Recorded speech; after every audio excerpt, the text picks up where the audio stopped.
Hello et bienvenue dans ce nouvel épisode de podcast de La vie a un plan pour toi. J'espère que vous allez bien.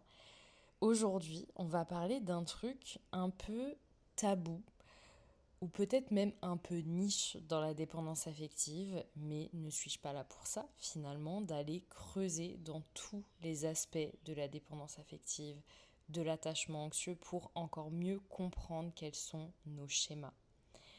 Je pense que j'ai évoqué ce sujet quand j'avais fait l'épisode de podcast sur la dépendance affective et la sexualité, puisque j'ai beaucoup parlé du choix des hommes qu'on faisait. J'ai dû évoquer aussi ce sujet dans plusieurs podcasts, mais j'avais envie de leur dédier à ces hommes qu'on choisit, pas parce qu'ils sont bons pour nous, mais parce qu'ils nous font sentir plus quelque chose quand on est avec eux.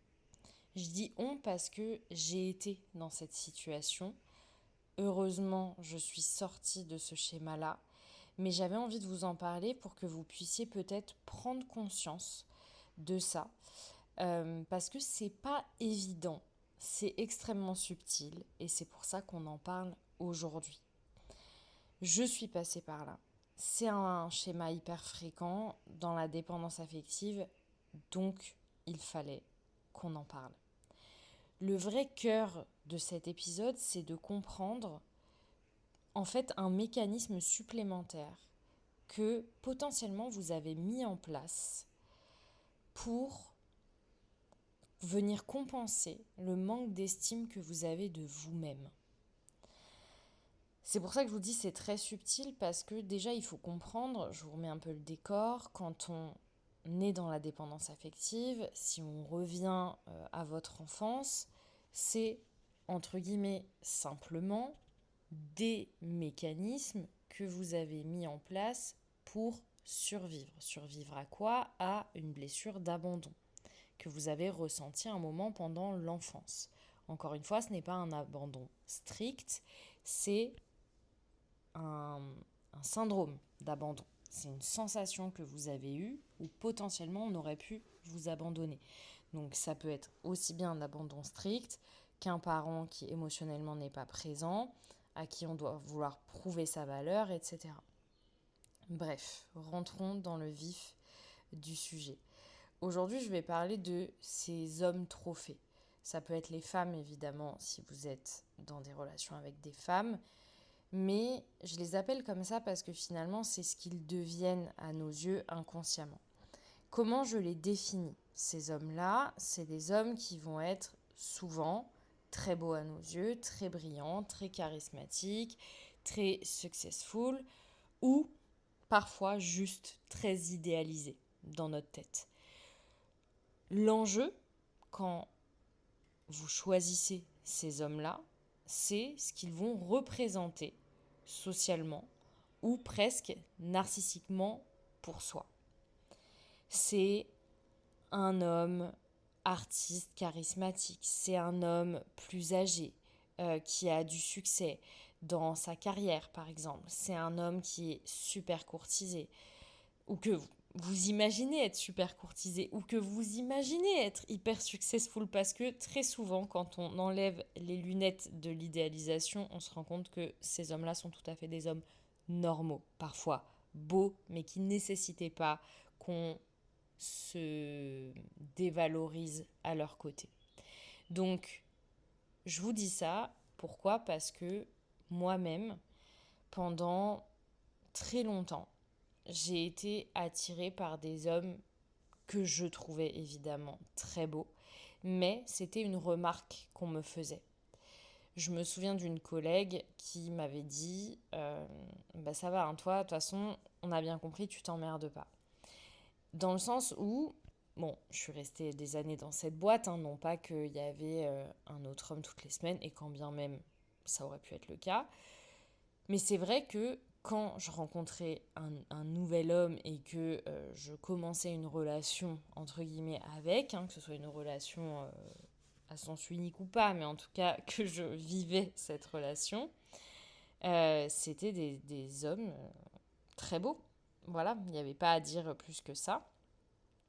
Et pour moi, j'étais juste attirée par des hommes très beaux. Enfin, c'est aussi un espèce de bon sens où on se dit, oui, enfin évidemment, je ne vais pas commencer des relations avec des hommes qui ne m'attirent pas. Mais le problème, c'est que ces hommes-là deviennent juste la jauge de la valeur qu'on se donne. Plus on est avec des hommes beaux, plus on se sent belle, plus on est avec des hommes carriéristes et c'est important pour vous, plus on se sent valorisé. Parce que plus on idéalise quelqu'un, plus on se dit, s'il m'a choisi, c'est que quand même j'ai de la valeur. Ok ? Donc on a tendance à rentrer dans un espèce de sacrifice où quelque part ça nous valorise et en même temps, vu qu'on est dans l'idéalisation de l'homme en question, on va toujours se sentir moins bien. Et donc, si on se sent moins bien, on va toujours avoir envie de prouver à l'autre qu'il a raison d'être avec nous. Que ce soit des changements physiques, que ce soit des changements dans la carrière, que ce soit faire plus pour l'autre pour lui prouver qu'il a vraiment une bonne raison de rester. Ok ? Donc le mécanisme, c'est ça. C'est une blessure qui est liée à notre valeur, à notre amour-propre, à l'estime de soi, qui résulte de cette blessure d'abandon. Il faut imaginer qu'en tant qu'enfant, on n'a aucune raison d'imaginer que les personnes qui sont en charge de notre éducation vont nous abandonner. Donc la seule chose qu'un enfant puisse se dire quand il est abandonné, c'est j'ai forcément fait quelque chose de mal ou je ne suis pas assez aimable pour que la personne reste à mes côtés. Donc c'est ça le mécanisme qui se met en place avec les hommes, les femmes à l'âge adulte. C'est si cette personne me choisit, c'est que je vaux quelque chose. Donc, parce que là on rentre dans un cycle infernal. La blessure, la conséquence c'est cette pensée-là. Si cette personne me choisit, c'est que je vaux quelque chose. Donc, qu'est-ce que je tolère ? Je tolère le fait que la personne ne soit pas constante dans ses actes. Je tolère le manque de respect. Je tolère des relations qui n'en sont qu'à moitié. On va jeter et rejeter le mec stable, gentil, parce que il ne nous donne pas cette valeur-là. Être avec quelqu'un de stable, de gentil, entre guillemets, qu'on n'idéalise pas, parce qu'on peut avoir une forme d'admiration pour son intelligence émotionnelle, mais est-ce que ça nous donne de la valeur, ça ? Non, parce que souvent on sait qu'on a cette intelligence émotionnelle-là, on sait qu'on est bienveillant, on sait qu'on est gentil. Donc c'est pas ça qu'on cherche. On cherche à valoriser autre chose, finalement. Donc la personne qui, sur le papier, a tout, mais ne vient pas nous valider, on va la rejeter. On ne tombe pas amoureux de cette personne-là qu'on voit, de cet homme trophée. On est et on devient accro à la version de nous qu'on croit être à ses côtés. Je répète, on ne tombe pas amoureuse de la personne, on devient accro à la version de nous qu'on croit être à ses côtés. Le problème, c'est qu'on en paye très vite le prix. La première chose que ça nous coûte, c'est que on ne s'écoute plus. On est dans un abandon de soi qui est énorme, puisque on passe notre temps à se plier en quatre pour rester à la hauteur. Et souvent, on n'est pas nous-mêmes, en fait. On ne parle pas de nos émotions négatives. On essaie vraiment d'être une super personne avec une super carrière, avec un super body, avec une routine impeccable. Enfin voilà, en fonction de ce qu'on pense imaginer qui serait parfait selon cette personne. La deuxième chose que ça nous coûte pour moi, c'est vraiment la jalousie et la comparaison permanente avec les autres femmes. Et franchement, les meufs, on est déjà tellement dur avec nous-mêmes, avec notre corps. Si vous êtes de la génération 90, 80 même, on a tellement déjà grandi en fait avec la valorisation de la minceur, des régimes, de tout ça. Enfin, on n'a pas besoin d'être en plus dans une relation qui va venir déclencher ça chez nous, où on va être en comparaison permanente avec les autres femmes. Je discutais avec une amie là, qui vient de rencontrer quelqu'un, et voilà, et sa première pensée, c'est « mais je comprends pas, parce que même dans ses amis, dans son cercle d'amis, à lui, il y a des avions de chasse. » Mais donc, en fait, moi, ça me terrifie sur plein de points. C'est que ça veut dire qu'on réduit l'homme à être attiré par des belles femmes, et donc, c'est tout ce qui les intéresse finalement. C'est qu'elles ne se reconnaissent pas sa propre valeur dans qui elle est, dans sa beauté, à bien des niveaux. Et en plus, elle se torture. Clairement, c'est de la torture d'être tout le temps en train de se comparer. Je pense que la sérénité, elle vient quand on a accepté une part d'incertitude sur, effectivement, rien ne nous dit que la personne avec qui on est ne va pas rencontrer quelqu'un avec qui il va bien s'entendre, etc., etc. Enfin, ça, c'est la vie, juste. Mais la sérénité, elle est aussi là quand on se dit, bien sûr qu'il y a des femmes, entre guillemets, plus belles, plus intelligentes, plus brillantes, plus drôles, peut-être. Au même titre que vous êtes en couple avec quelqu'un et vous avez le droit de trouver quelqu'un plus beau, plus drôle, plus brillant que la personne avec qui vous êtes. Est-ce que pour autant, vous avez envie de quitter la personne avec qui vous êtes pour aller vers cette personne? Est-ce que ça enlève l'amour, ça enlève tout ce que vous avez construit avec cette personne aussi? Non.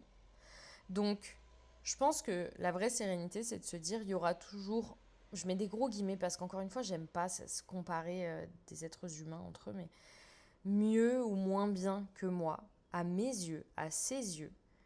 Mais je suis ok avec ça en fait. Je suis ok avec ça. J'ai pas besoin de devenir une version de moi, entre guillemets, parfaite. Et encore, qu'est-ce que ça veut dire? Donc ça, c'est hyper important. Et je sais que c'est un chemin d'apprendre ça. Mais je pense qu'il faut... ouais, je pourrais rentrer dans un autre débat. Mais ce qui me vient, c'est aussi de comprendre que même si vous vous faites tromper, ça n'a rien à voir avec vous. Et ça n'a rien à voir avec le fait que votre mec ait trouvé une femme plus belle ou plus drôle. Ça n'a rien à voir avec ça, en fait. Mais ça, c'est un vrai sujet de comprendre le mécanisme de l'infidélité. Bref, je m'égare. Mais la comparaison, elle vient souvent de ça. De se dire, je vais être trompée, il va trouver mieux. La troisième chose que ça nous coûte, c'est l'angoisse constante de justement perdre ce statut-là aux côtés de cet homme trophée.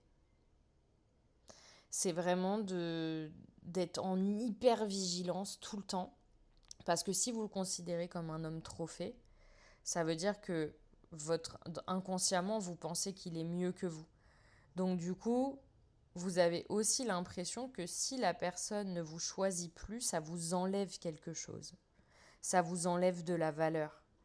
Et je pense que c'est ça en fait le vrai problème. C'est de penser que être avec cet homme vous donne de la valeur et donc s'il part, ça vous en enlève.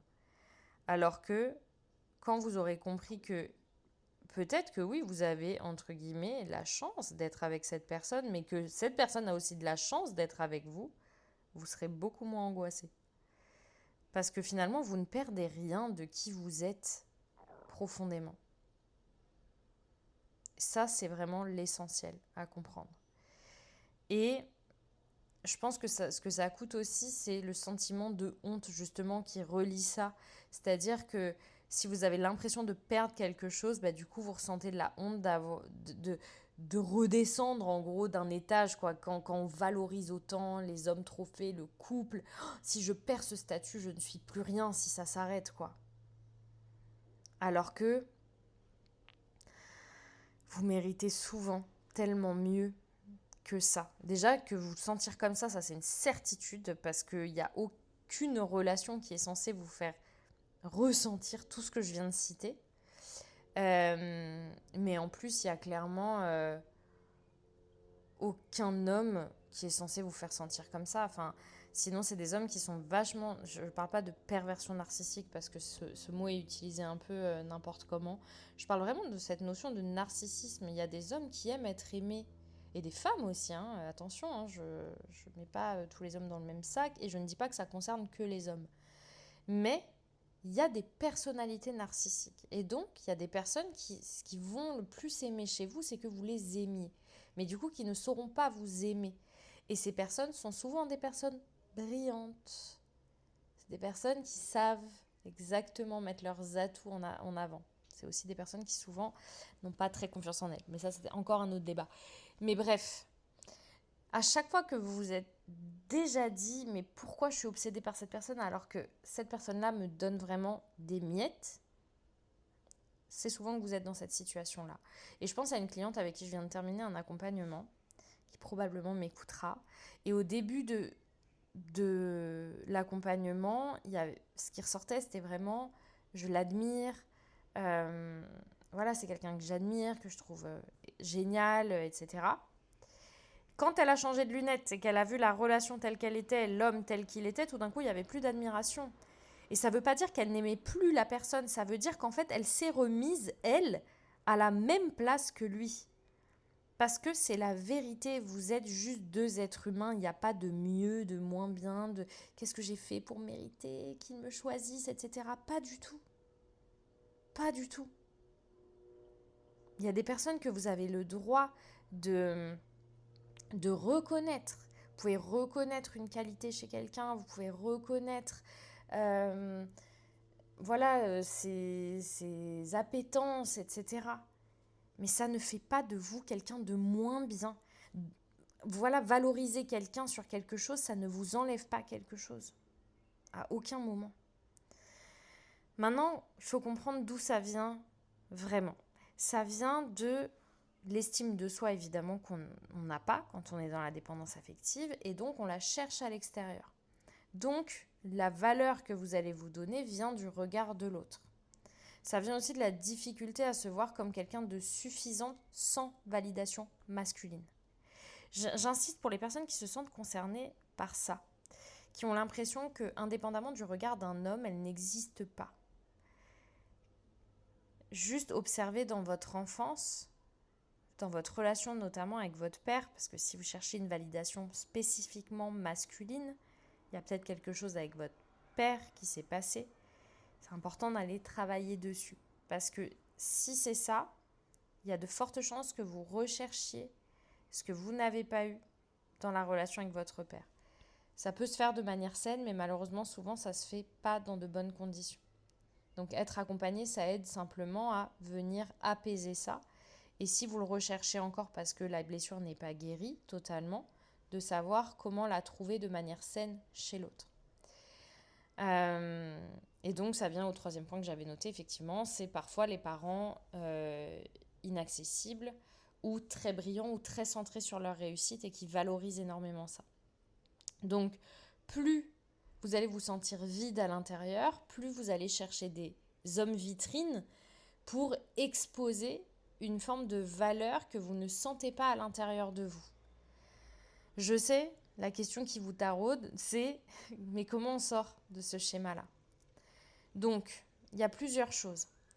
La première, évidemment, c'est de prendre conscience de ça. Parce que vous vouliez ou non, il y a des personnes là qui se disent « ah oui, moi je suis complètement comme ça ». Il y a des personnes qui sont comme ça et qui ne le voient pas. Donc, la première, c'est de prendre conscience de ça. Ok, là, je suis avec telle personne pour comment je me sens à travers lui et pas pour qui il est vraiment. C'est vrai que peut-être, commencer à regarder, ça me donne de la valeur d'être avec des hommes beaux. Pourquoi je suis toujours attirée à nouveau par des hommes que je trouve absolument incroyables physiquement. On a le droit d'aimer les hommes beaux. Moi, je suis quelqu'un qui aime le beau aussi. Mais, encore une fois, c'est différent d'aimer le beau et de vouloir construire qu'avec le beau. La deuxième chose, c'est vraiment d'observer. C'est toujours le premier exercice que je donne à mes clients. Vous ne pouvez pas juste écouter des podcasts, lire des livres, sans jamais regarder ce qui se passe dans votre vie, à l'intérieur de vous. Est-ce que je me sens sécurisée par cette personne ou est-ce que je me sens juste boostée dans mon ego?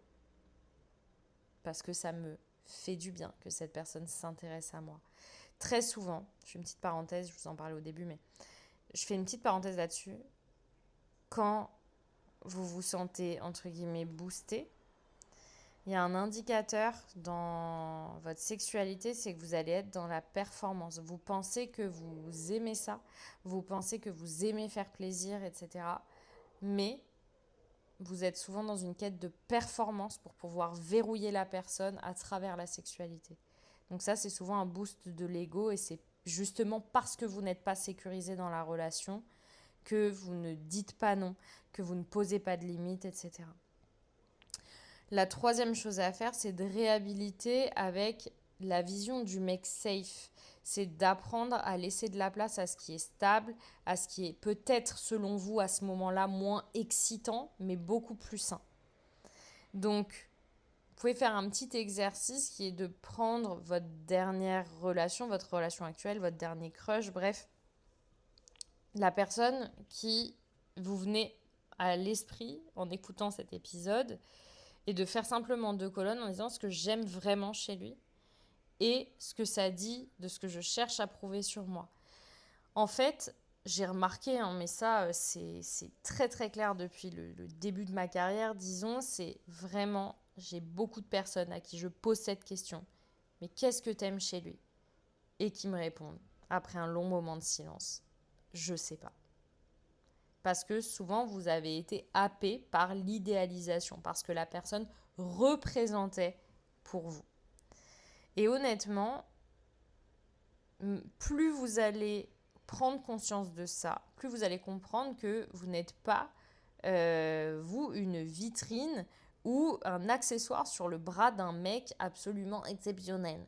Qui souvent ne sont pas exceptionnels d'ailleurs. Les hommes exceptionnels, mais peut-être que c'est biaisé et que c'est ma perception. Moi, mon shift, il a été là. C'est que tout d'un coup, ceux que je trouvais exceptionnels, c'était les hommes qui étaient capables de communiquer, qui parlent de leurs émotions, qui sont capables de pleurer, qui ont une grande intelligence émotionnelle, qui travaillent sur eux.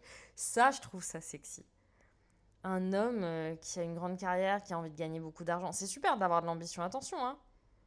Mais si tu fais ça par ego, c'est beaucoup moins sexy pour moi. Mais ça me regarde. Mais vraiment, quand l'intelligence émotionnelle devient le critère d'attraction, ça change tout en réalité. En fait, plus vous allez vous reconnecter à votre propre valeur, moins vous allez avoir besoin de ces hommes-là qui, aujourd'hui, vous font vous sentir exister, mais vous existez autrement qu'à travers eux, sincèrement. En tout cas, c'est ce que je fais avec mes clientes. Si à un moment vous avez envie qu'on travaille ensemble, d'ailleurs, je prépare pour septembre. Je pense que je vais sortir ça à la rentrée prochaine. L'accompagnement le plus complet pour sortir de la dépendance affective et de l'attachement anxieux. Un accompagnement, vraiment, je vais mettre absolument toute mon expertise dedans par plein d'outils différents. Mais je vous en dirai plus à ce moment-là. Pour les personnes qui ne sont pas encore abonnées au podcast, n'hésitez pas à vous abonner. On commence à être vraiment nombreux, mais je suis sûre qu'il y a des personnes qui écoutent régulièrement mes podcasts et qui ne sont pas abonnés. N'hésitez pas à le noter aussi, évidemment, ça permet à d'autres personnes de le connaître. N'hésitez pas à le partager. Et pour les personnes qui ont Instagram, n'hésitez pas à venir me voir sur Instagram aussi, oria.coaching, pour partager, pour que vous puissiez voir aussi d'autres contenus, d'autres types de contenus. Et pour les autres, on se retrouve ici la semaine prochaine avec tout mon amour, comme toujours.